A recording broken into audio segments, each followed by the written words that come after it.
This amendment, from our side, we welcome it because as a developing nation such as Belize, these changes are needed, especially if we want to build a great foundation for education, right?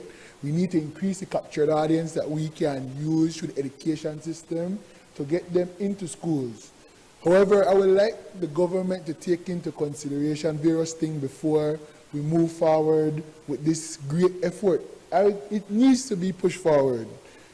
What has the government taken into consideration the additional resources that are needed to ensure that this is effective and that we are able to capture these students that we now have? We have to take into consideration that we do not have enough schools. We have dilapidated schools.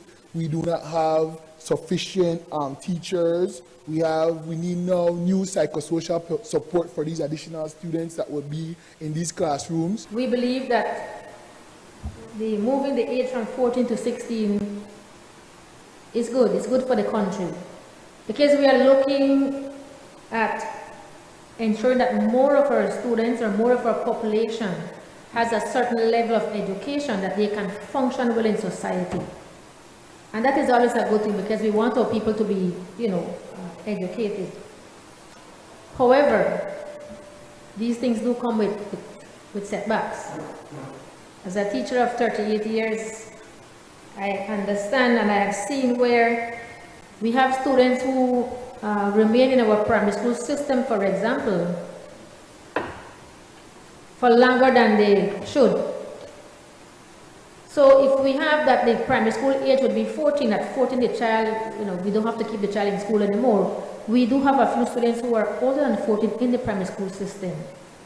These students are mostly students who are not particularly academically inclined. I listened to Senator Swaza earlier and, about his comments. He made some valid comments, but it also makes me wonder as a young person where he's at, because him and I are from the south, Madam President, Stan Creek and Toledo.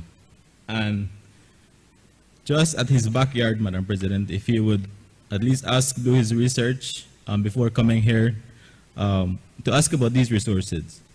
In the last budget, we approved monies for what we call the Education Upliftment Program, or what we refer to as the free education. In his backyard at the Lille Academy, Madam President, that program has enrolled. In his backyard again, Georgetown Technical High, Madam President, that free education is also rolling. At the IT vet, just in November, the Prime Minister announced that they will be investing $1.3 million at the IT vet in Stan Creek.